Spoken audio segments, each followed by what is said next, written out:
Assalamualaikum warahmatullahi wabarakatuh. Sampurasun baraya kidagar spesial di mana bae ayana wilujeng wengi wilujeng patepang dan uday sareng akinya. Urang reueuh pamiarsa naraskeun hancan ulami katuna ieu teh nyaeta lalampahana Arya Edan si Jawara Bedog Malaikat dina jejer carios Kembang Getih Setan. Ayeuna bagian ka salapan pamiarsa kumaha rasani lalakon urang keureueuh deui nya. Satacan aki mararongeng kangge nu nemean manco nemean nganangkeun mangga ulah asa-asa di subscribe heula nu tacan subscribe ditoel tombol loncengna supados saya notifikasi upami akin raskeun hanca dongeng. Hatur nuhun kanu parantos subscribe, like, komen, oge nge-share dongeng-dongeng akinya boh ka grup WA, Instagram, Telegram, Facebook sareng sagala rupina.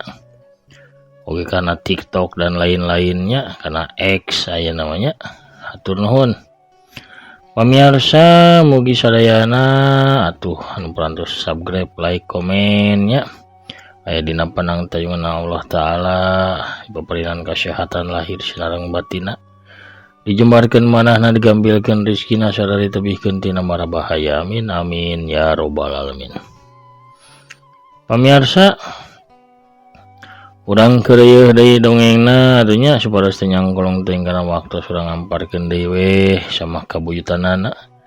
Par samakna saur bajigur sareng abugna mangga kaparayun sadayana prung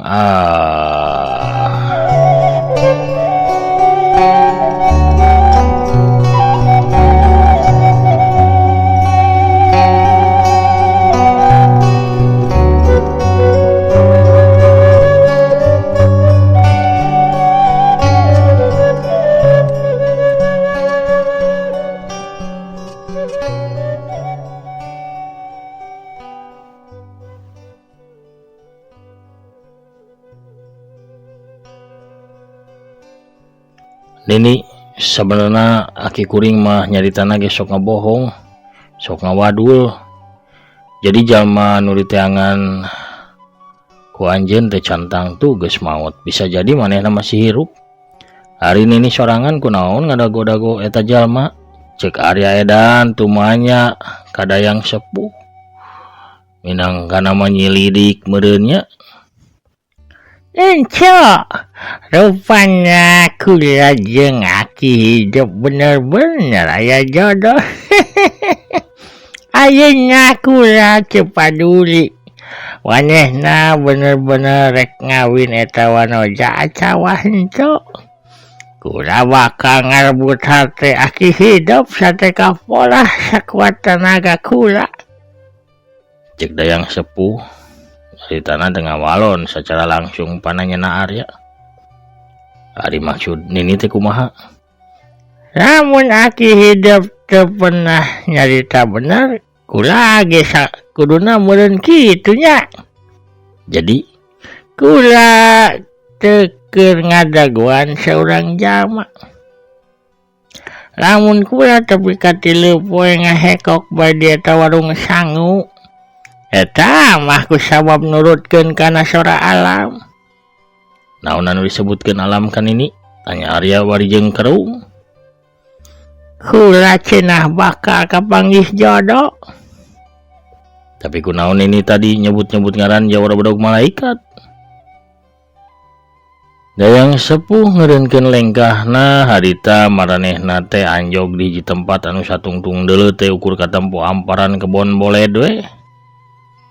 Sini nih Malik yang hadap ke Arya. Katempona anjeun penasaran pisan ka eta jalma. Eta mah kusabab kuring pernah ngadengengeunaan manehna Nini. Sanajan kuring sabenerna mah teu wawuh jeung eta Jawara teh. Hanjak kapisan incu. Kula teu bisa nambah katerangan ngeunaan manehna. Tapi sora alam mere pirasat. Lamun aki hidupnya holoba ngeunaan Jawara Bedog Malaikat. Dikeun eta kula nyebutkeun lamun kula teu ngajodoh jeung aki hidup. Sora alam deui gerendeng Arya lalaunan bari dina hatena mangga batin. Kumaha ayeuna aing kudu bisa ngalepaskeun diri ti ieu nini ya. Kumaha aing mawa manehna ka hareupeun Hayang Guru. Bisa panjang jeung beuki ruwet di urusanana. Komo lamun Niluh Padmi masih rerejengan jeung Hayang Guru. Bisa-bisa dua orang ini teh benrok ngadu jiwa ku sabab meureun timburu. Ini teh bener rek milu neangan aki kuring, cek Arya sanggeus rada lila mikir. Jodoh geus dihareupeun panon najan kudu meuntasan lautan anu lega ngaliwatan gunung-gunung anu luhur jeung ngaliwatan amparan seuneu nu ngabeula. Kula bakal cecep milu neangan aki hidup. Lamun kitu mah kumaha lamun urang mencar we atuh neanganan ini. Ke 5 poe ka hareup urang papanggih deui di deukeut warung sangu tadi. Lamun urang duaan teu manggihan si Aki, kuring janji bakal mawan ini ka tempatna si Aki. Incu, hidup memang geus nyebutkeun ngaran aki hidup. Oge mere nyaho ciri-cirina tapi asana kula hese pikeun mastikeunana. Bisa wae aya jalma anu mirip jeung aki hidup, padahal lain manehna. Apaan ini bisa tuh manya langsung ke manehna bejakeun we lamun kuring ge keneangan si Aki gitu. Lamun eta jalma wawuheun jeung kuring hatina eta jalmana meni nyaeta si Aki. Ini ulah asa-asa deui pasti eta teh Aki kuring. Incu, lalaki anu keun naksir ka saurang awewe naon bae ge bakal dilakukeun. Maksud kaula kumaha lamun kula panggih jeung jalma nu mirip aki hidup. Tiluy manehna bogoh ka kula. Bisa wae manehna nyebutkeun wawuh jeung hidup. Cilakaonna kula ge naksir ka manehna tah. Kumaha jadi rangke? Incu anjeun kudu apal.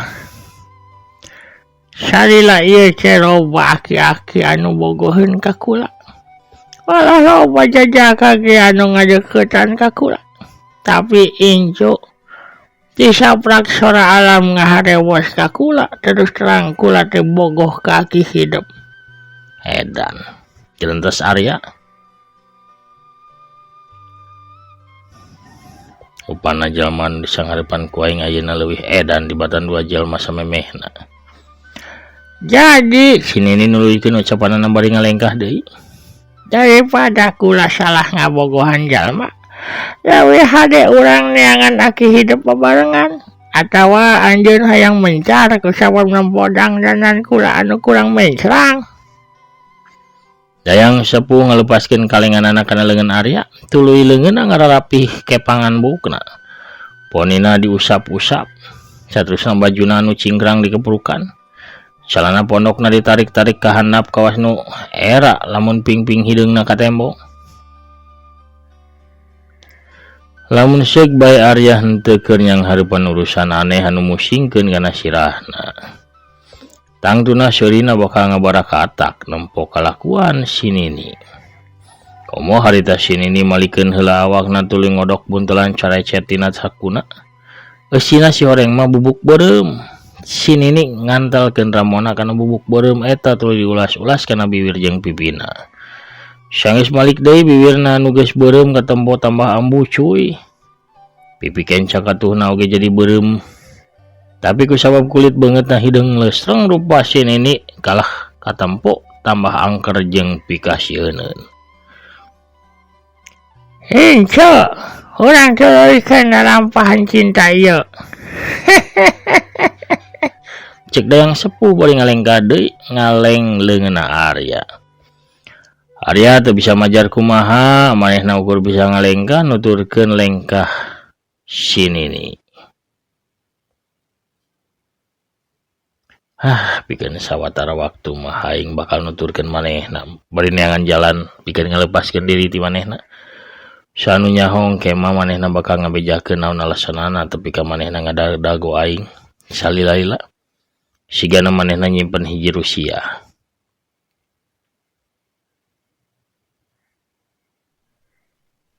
Pamirsa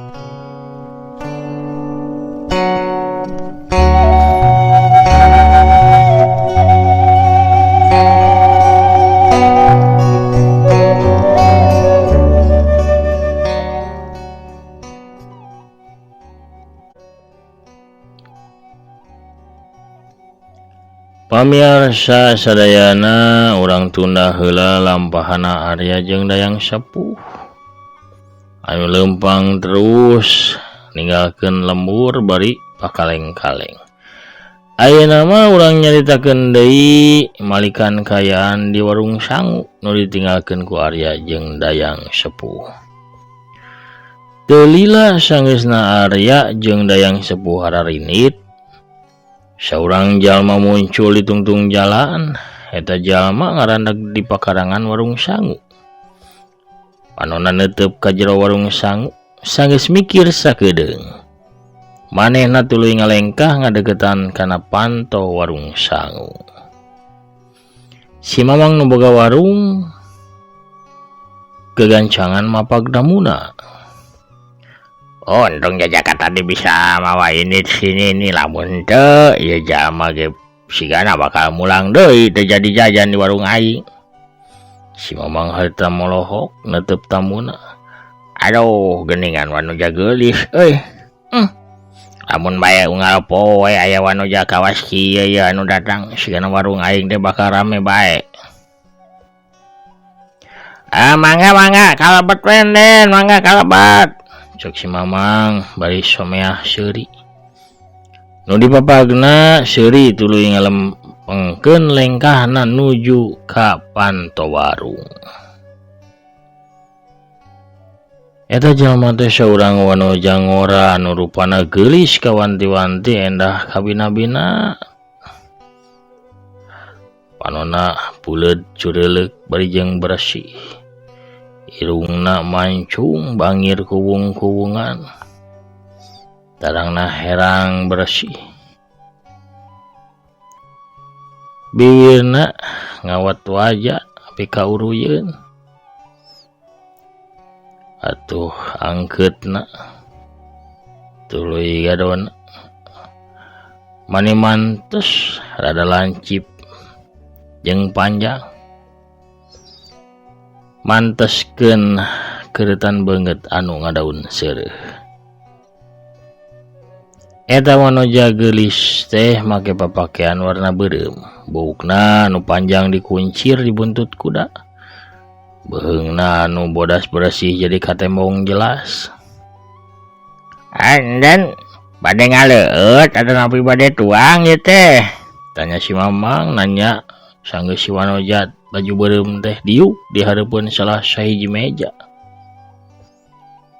Kuring teh lapar mang, rek dahar we ah. Cik deungeun aya naon bae mang? Si wanoja malik tumanya sorana halimpu. Oh, rencangna mah seueur ieu teh nen, aya pais gurame, aya ulu kotak leunca, aya bakakak hayam, aya beureum kancra. Aya sayur waluh, aya kere mencek, aya gule oge nyonong, gule marmot kaleresan, ngadamel. Sareng dupi semur jengkol jeung sambal goreng peuteuy. Aya henteu mang? Oh, aya nen aya. Nen bade mesen semur jengkol sareng sambal goreng peuteuy gitu. Nya mang, tambahan we nya jeung beuleum peda. Padana belum pada beureum tah raos mamang sarta pais impun. Mohon atuh kaleresan aya sadayana ge nya antosan sakedap nen. Si mamang gagancangan ngaleos ka pawon bari dina hatena mah ngagrantos. Geuning geulis-geulis beukina kana jengkol jeung peuteuy aduh. Ohara.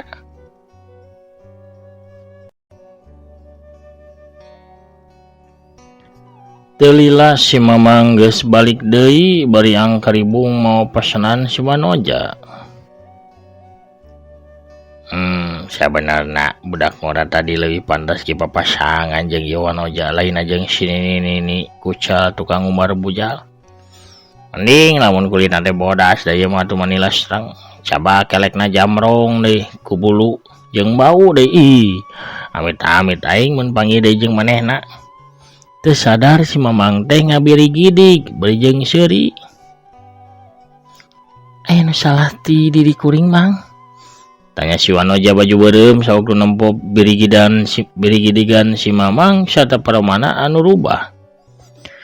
Nu ditanya gancang gogodeg bari seuri teuing kulantaran embung nyigeung perasaan tamuna si Mamang teh gancang cumarita.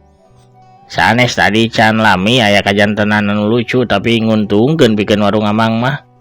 Tadi pentage si Mamang teh langsung bae ngadarak-dak nyaritakeun kajadian anu can lila lumangsung di eta warung. Pamirsa sadayana ulah hilap ieu dongeng teh dialpukahan ku afiliasi ti Shopee sareng Lazada. Kanca wargit Cidagar Official baraya sadaya anu resep balanja dan nepi gulah galeuh di Shopee ada nepi Lazada kantun klik bae nya balanjana ngalangkungan produk nu dipajang di dongeng Aki. Klik salah sawios produkna saperantosna lebet ke Lazada dan nepi ka Shopee mah. Pamirsa bebas pada gulah galeuh naon bae oge mangga sakahoyong pamirsa. Ku pamirsa balanja di Shopee ada nepi di Lazada ngalangkungan dongeng Aki. Ada nepi ngalangkungan produk nu dipajang di dongeng Aki sami sareng ngabantos kamajengan ieu dongeng. Hatur nuhun nu parantos balanja oge nu parantos ngarojong urang keur ieu di dongengna prung.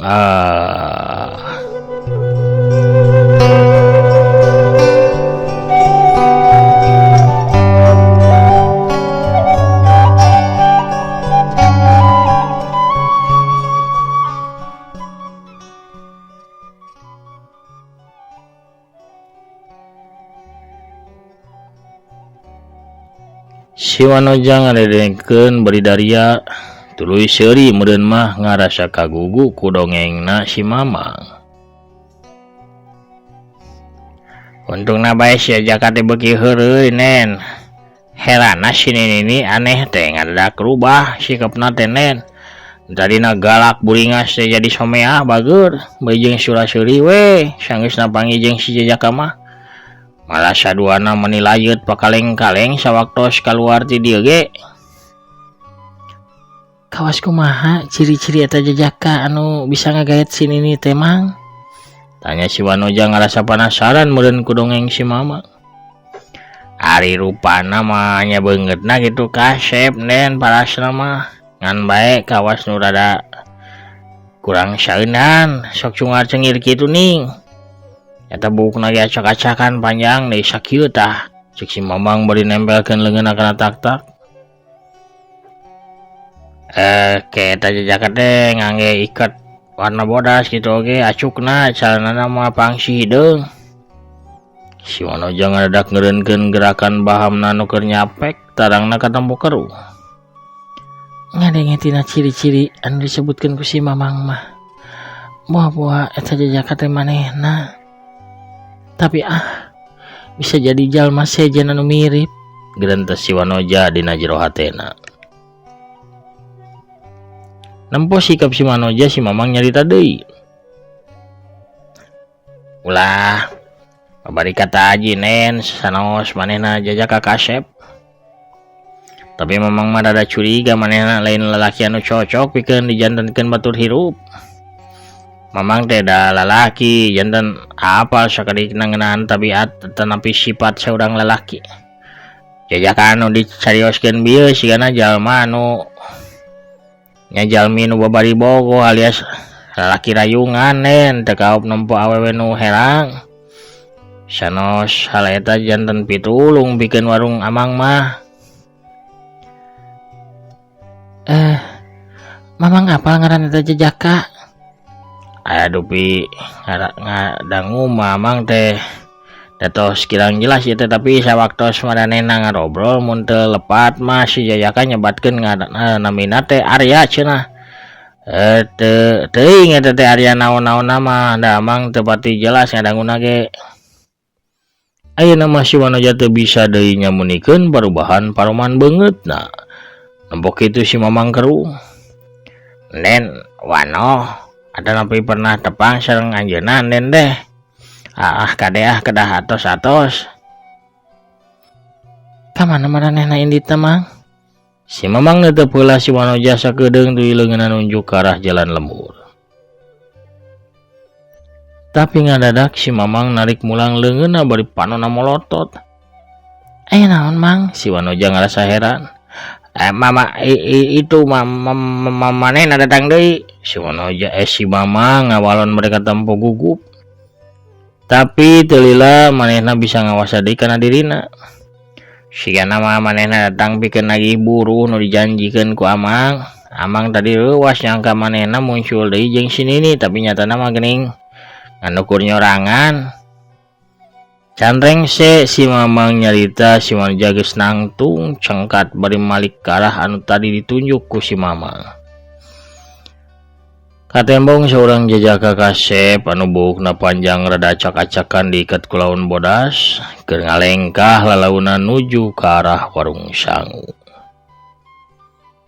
Eta jajaka sempat ngarandeg sawaktu ngarasa dirina diparitikeun ku dua urang jalma nu aya di jero warung. Tapi teu lila manehna seuri bari tuluy ngalengkah deui.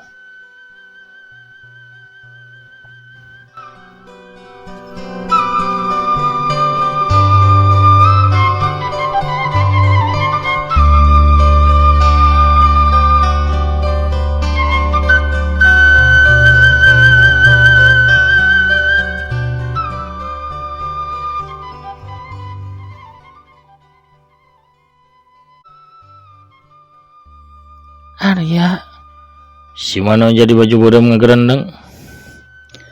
Si Mamang warung sangu ngalieuk. Rupina enden tos wanoh ka eta jajakannya. Wayahna enden ulah nyarioskeun naon anu bieu dicarioskeun ku Amangnya. Amang mah da bieu teh ukur ngaduga-duga bari teu aya maksudna naon. Si Wanoja jadi bareubeuk pipina tuluy ngawalon. Ulah salempang Mang, justru kuring nuhunkeun sabab Amang tos meres nasehat ka kuring. Ngan bae sangkan Amang teh ka jajaka eta henteu pas. Kuring geus lila wawuh jeung manehna. Jajaka rencang nen eta tos nulungan Amang janten nen ge teu kedah mayar kana tuangeun pesanan nen.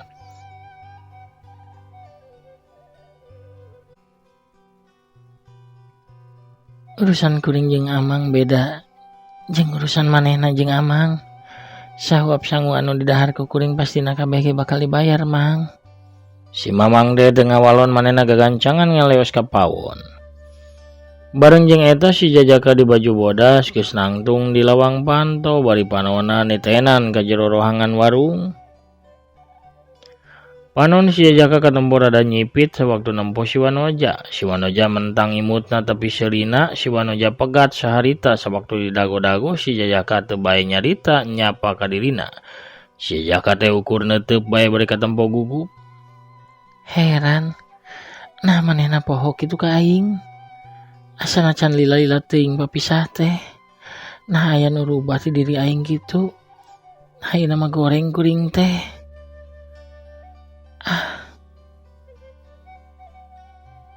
Nah bet jadi kieu nya.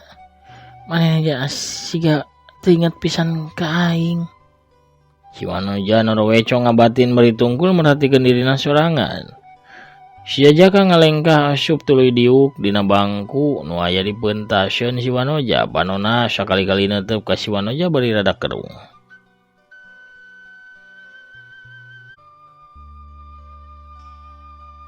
Aing yakin lamun manehna teh Arya edan jawar bedog malaikat.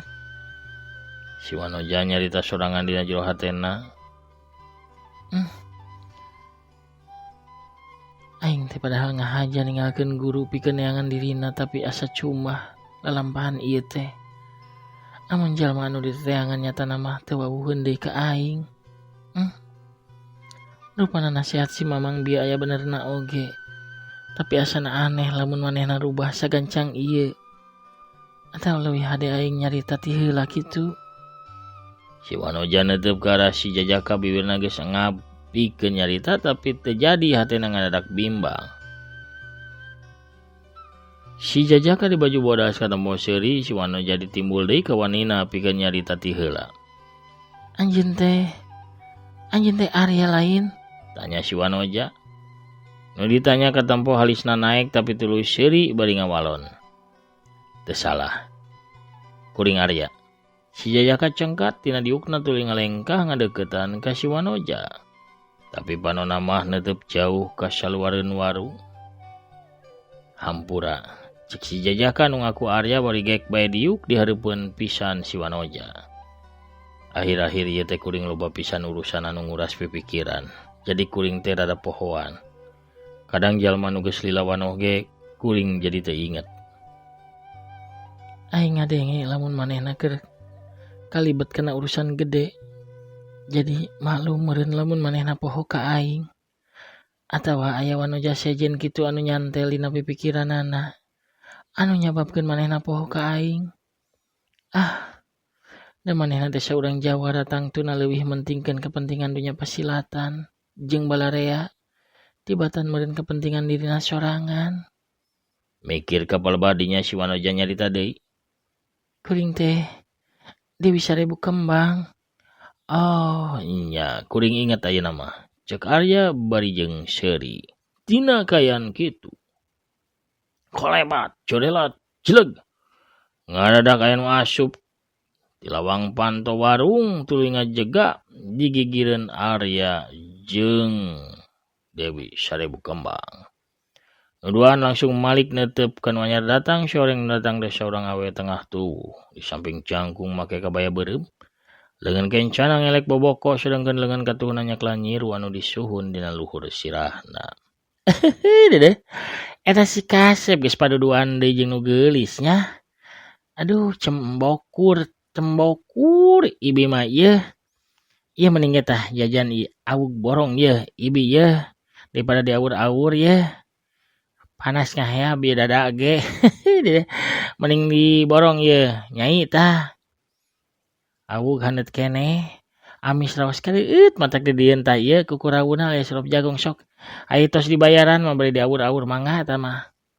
Bohan pemirsa. Bisa ruiti kabunjeng norojo ku kituna urang cekapkeun heula dongengna dugi ka dieu.